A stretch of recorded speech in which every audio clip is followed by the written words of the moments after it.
Hello to all of you. तो आज की इस वीडियो में हम लोग प्रूफ यानी कि साबित, डिसप्रूफ यानी कि ना साबित और नॉट प्रूफ यानी साबित नहीं हुआ के बारे में जानेंगे।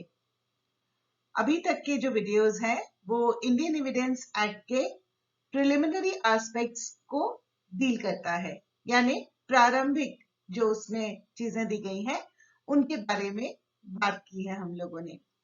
तो इसमें हालांकि ये प्रिलिमिनरी एस्पेक्ट्स तो हैं, यानी प्रारंभिक एस्पेक्ट्स तो हैं, लेकिन ये इंडियन एविडेंस एक्ट में बहुत ही महत्वपूर्ण रोल निभाते हैं। इनकी महत्वपूर्ण भूमिका है।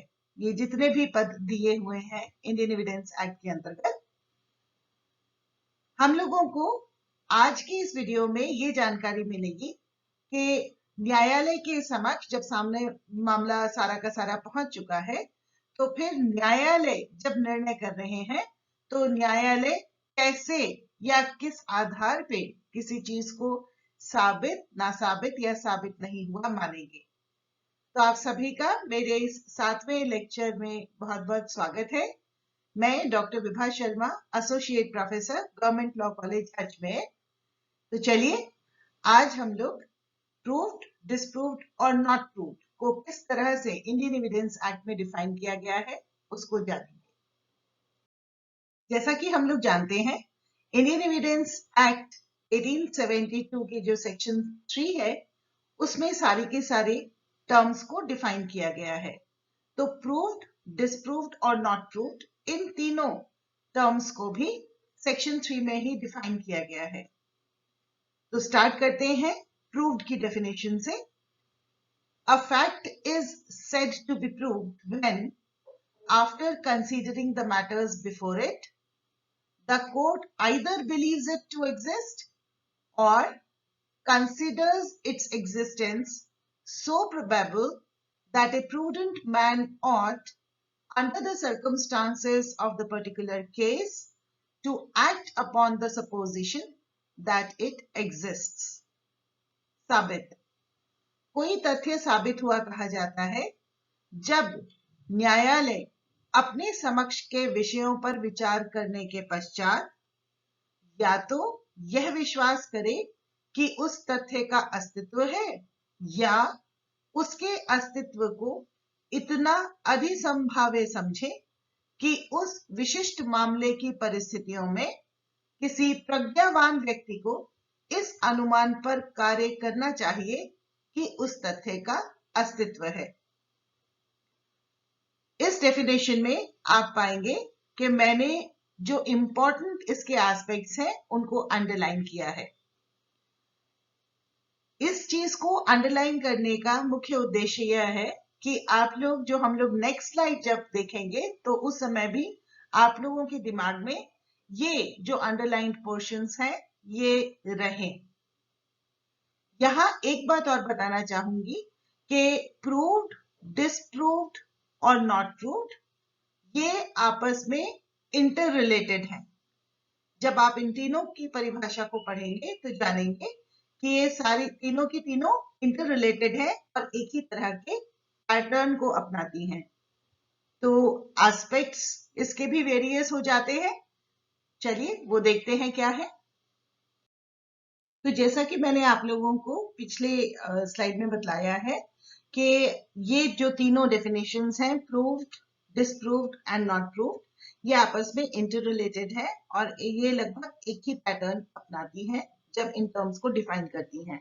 दे are clearly interrelated and follow the same pattern. तो इसी कारण से जब हम एक यानी कि प्रूव्ड जो पहले डिफाइन किया गया है उसको सही तरीके से समझ लेंगे तो हमें बाकी के दो को भी समझना बहुत ही आसान हो जाएगा।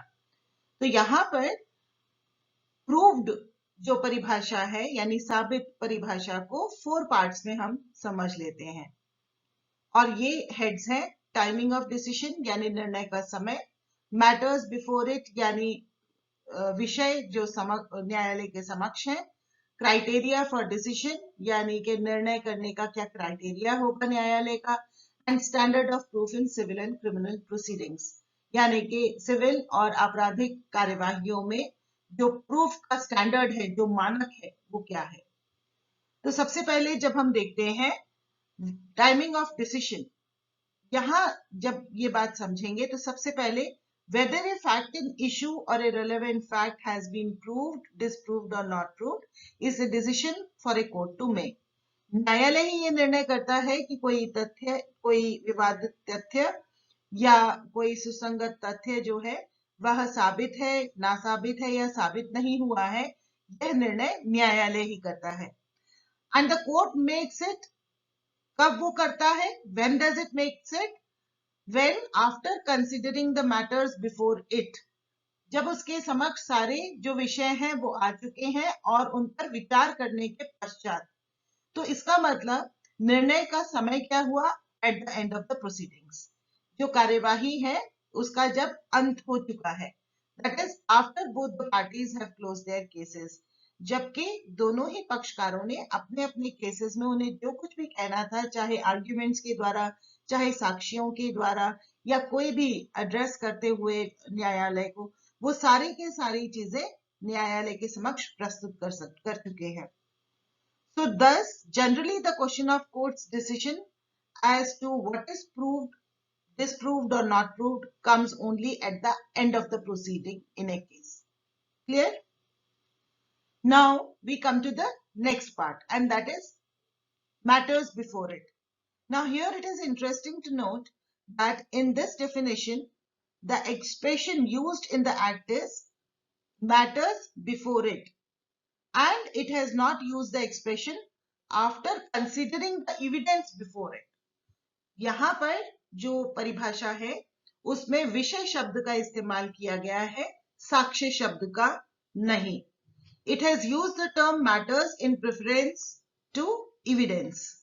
यहाँ पर अधिनियम के अंतर्गत परिभाषा में विषय शब्द का प्रयोग किया गया है, यानी कि उसे साक्ष्य शब्द पे प्राथमिकता प्रदान की गई है.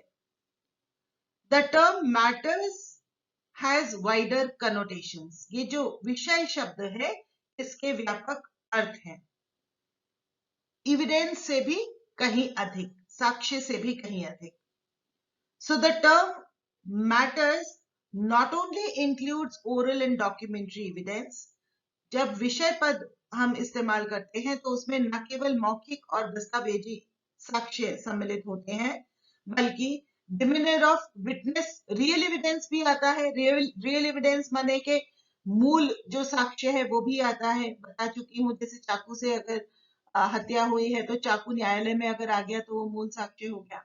डिमिनर ऑफ विटनेसेस किस तरह से समझ सकते हैं कि जो साक्षी है वो फिजिटिंग कर रहा था, स्वेटिंग कर रहा था, यानी पसीना पसीना हो रहा था, या जब अपना साक्ष्य दे रहा था तो उसमें किस तरह से वो साक्ष्य दे रहा था, अटक अटक के दे रहा था, नीचे देख रहा था, ऊपर देख रहा था, स्ट्रेस में था, या फिर क्या वो ऐसा लग रहा था देख करके कि उस पर जो कह रहा है उस बात पे विश्वास किया जा सकता है कि नहीं. तो ये सारा का सारा डिमिनर ऑफ विटनेसेस में आ सकता है. अनस्वर्न स्टेटमेंट ऑफ द एक्यूज्ड, जबकि जो एक्यूज्ड है उसने अपना कोई कथन दिया है जो कि शपथ पूर्वक लेकर के नहीं कहा है. Then statement of a witness without oath, साक्षी का कथन जबकि उसने शपथ लेकर के कोई बात नहीं कही है. तो जैसे कि हम लोग जानते हैं कि जो टेंडर इयर्स के लोग होते हैं, कम आयु के, अल्पायु के लोग होते हैं, या फिर जिनको शपथ में क्या उसकी सैंक्टिटी है वह नहीं समझ सकते हैं, तो उनको ओथ अगर नहीं दिलाई गई है लेकिन न्यायालय तब भी उनको अलाउ कर सकते हैं अपनी बात कहने के लिए. तो उन लोगों ने क्या स्टेटमेंट्स दिए हैं वो भी इंक्लूड होता है विषय शब्द में. Record of court site inspection, जैसे कि न्यायालय जब स्वयं ही जहाँ पे कोई घटना घटी है वहां का निरीक्षण करके आए हैं और वो उनका स्वयं का जो रिकॉर्ड है. Closing addresses arguments of the parties है ना, उनके जो पक्षकार हैं उनके क्या आर्ग्यूमेंट्स हैं, ये सब तमाम चीजें जो हैं ये मैटर्स यानी कि विषय के अंतर्गत कवर होती हैं. इसके बाद में हम आते हैं थर्ड एस्पेक्ट पे. Now after considering the matters before it, the court can theoretically arrive at only one of the three alternatives. अपने समक्ष जितने भी विषय आए हैं उन पर विचार करने के पश्चात सिद्धांततः न्यायालय केवल 3 विकल्पों पे पहुंच सकते हैं, प्रूव्ड, डिसप्रूव्ड और नॉट प्रूव्ड। साबित हो गया, ना साबित हुआ है या साबित नहीं हुआ है। Now the act provides 2 criteria for court's decision as to whether a relevant fact or fact in issue is proved, disproved or not proved. अधिनियम जो है वह है न्यायालय के इस निर्णय पर कि कोई विवादक तथ्य साबित हो गया है, ना साबित हुआ है या साबित नहीं हुआ है, केवल 2 क्राइटेरिया देता है। And they are the court believes that the fact exists और standard of a prudent man. The court considers the existence of fact so probable that under the circumstances of the particular case, a prudent man ought to act on the supposition that it exists. जहां तक पहले alternative का सवाल है वो बहुत सीधा सा है। As far as the first criteria is concerned, it is a straightforward proposition and poses no difficulty in understanding. जब न्यायालय स्वयं ही किसी तथ्य के अस्तित्व में होने पर विश्वास कर रहा है तो इस बात को तो समझने में कोई भी परेशानी नहीं है। As regards the second, ये जो दूसरा पार्ट है, यहां पर हम लोग नोट करते हैं that the word prudent man is used. किसका मानक इस्तेमाल किया है? स्टैंडर्ड किसका है? prudent man का।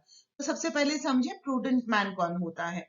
प्रूडेंट मैन का सीधा सा हम ये अर्थ लगा सकते हैं कि सेंसिबल व्यक्ति है, केयरफुल है, जब वो डिसीजंस अपने ले रहा है उस समय में बहुत ध्यान से सतर्क होकर के डिसीजन ले रहा है, समझदारी से ले रहा है, सावधानी से काम करने वाला व्यक्ति है और अननेसेसरी जो रिस्क्स हैं उनको अवॉइड करता है ना, तभी हम कहते हैं that person is a prudent man.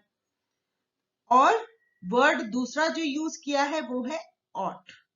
तो ऑट का अर्थ हो गया कि जो सतर्क सावधानी से काम करने वाला व्यक्ति है, यानी कि जो प्रज्ञावान व्यक्ति है, वो प्रज्ञावान व्यक्ति ऐसी परिस्थिति में जबकि वह किसी तथ्य के अस्तित्व में होने का विश्वास कर रहा है तो फिर वह किस तरह से कार्य करता।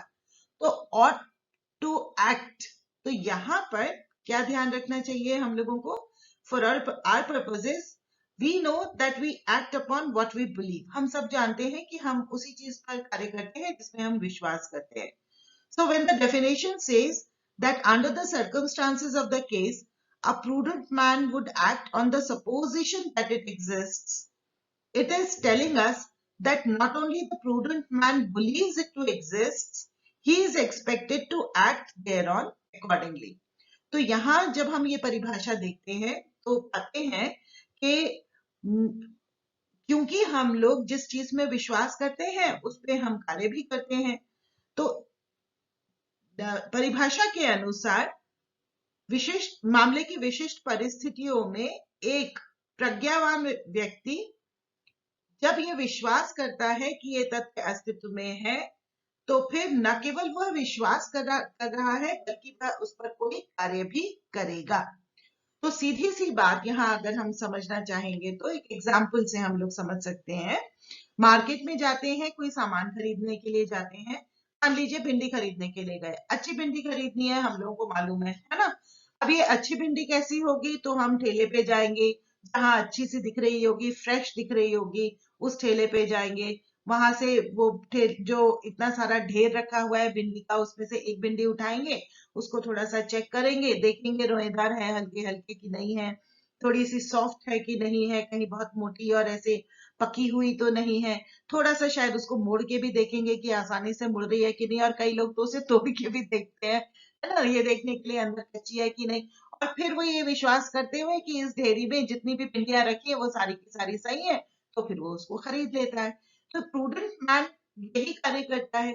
तो न्यायालय से भी यही एक्सपेक्टेड है। दो ऑल्टरनेटिव्स है, या तो वह स्वयं उस तथ्य के अस्तित्व में होने पे विश्वास करे और या फिर ये देखे कि क्या एक ज्ञानवान प्रज्ञावान व्यक्ति जो है वह इन परिस्थितियों में विशिष्ट मामले में उस तथ्य के अस्तित्व में होने की अधिसंभावना पर विश्वास करके कोई कार्य करता या नहीं करता।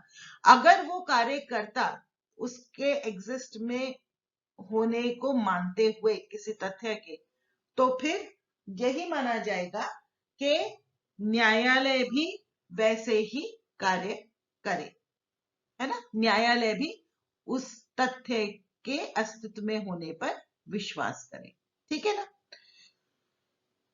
Now to understand it better, I think I have tried to use an illustration to tell you about that. अब इसके बाद में हम लोग जो हैं नेक्स्ट एस्पेक्ट पे आते हैं, और वो है standard of proof in civil and criminal proceedings.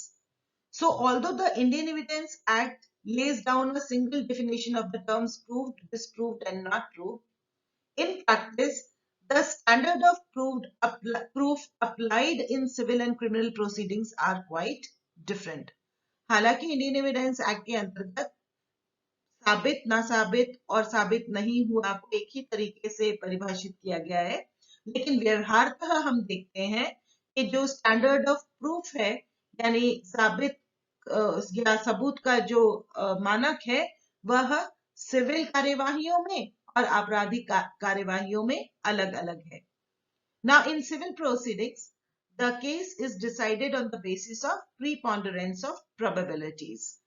Civil कार्यवाहियों में जो प्रीपॉन्डरेंस ऑफ प्रोबेबिलिटी का सीधा सा अर्थ है कि जबकि ऐसा लगे कि जो वादी है उसका जो क्लेम है वह प्रतिवादी से कुछ अधिक सत्य लिए हुए है.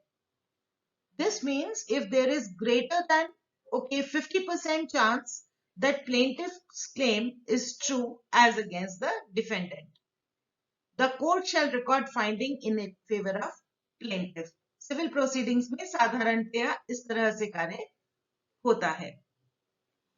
In criminal case, an accused can be convicted only when case against him has been proved beyond reasonable doubt.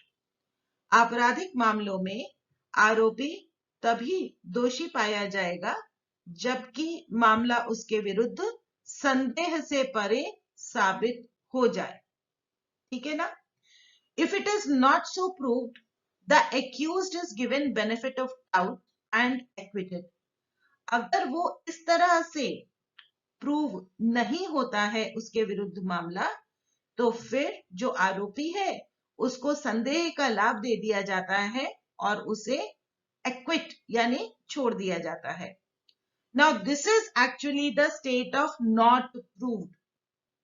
ये जो काम है ये किस श्रेणी में आता है? Not proved यानी साबित नहीं हुआ. Because when the case against an accused has been disproved, he is entitled to an honorable acquittal. क्योंकि किसी मामले में जब किसी आरोपी के विरुद्ध जो मामला है वह नासाबित हो जाता है, तो न्यायालय उसको क्या करता है? ऑनरेबली एक्विट करता है ना. उसमें हम लोग साधारणतया क्या बोलते हैं? बाइज्जत बरी वर्ड यूज करते हैं. So the subject matter shall be discussed in greater detail when we discuss burden of proof in chapter 7 of the Act. इसको हम और डिटेल में जब हम अध्याय 7 पढ़ेंगे भारतीय साक्ष्य अधिनियम का, तो उस समय में जान लेंगे. So हम कह सकते हैं the standard of proof required in criminal proceedings is higher than the civil proceedings. हम ये कह सकते हैं कि स्टैंडर्ड ऑफ प्रूफ जो है वह क्रिमिनल प्रोसीडिंग्स में अधिक होता है सिविल प्रोसीडिंग्स के बनिस्बत, ठीक है ना. अब नेक्स्ट जो डेफिनेशन है वो देखते हैं. Disproved. Now here again what we see is a fact is said to be disproved when, after considering the matters before it, है ना, the matters after considering the matters before it, the court either believes that it does not exist or considers its non-existence so probable that a prudent man ought, under the circumstances of the particular case, to act upon the supposition that it does not exist. नासाबित कोई तथ्य ना साबित हुआ कहा जाता है जब न्यायालय अपने समक्ष विषयों पर विचार करने के पश्चात या तो यह विश्वास करे कि उसका अस्तित्व नहीं है या उसके अस्तित्व को इतना अधिसंभाव्य समझे कि उस विशिष्ट मामले की परिस्थितियों में किसी प्रज्ञावान व्यक्ति को इस अनुमान पर कार्य करना चाहिए कि उस तथ्य का अस्तित्व नहीं है। और ये मैं अभी आपको थोड़ी देर पहले बता ही चुकी हूं।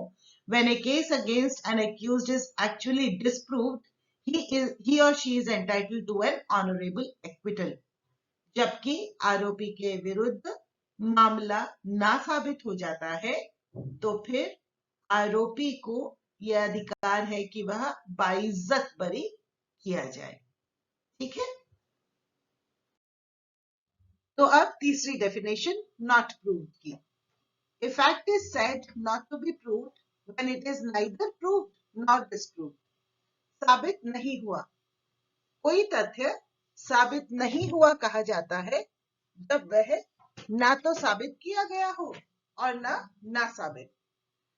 मतलब जबकि न्यायालय ने किसी तथ्य के अस्तित्व पे ना तो विश्वास किया हो कि उस तथ्य का अस्तित्व है और ना ही अविश्वास किया हो कि उस तथ्य का अस्तित्व नहीं है, ऐसी परिस्थिति में उस तथ्य को साबित नहीं हुआ कहा जाता है।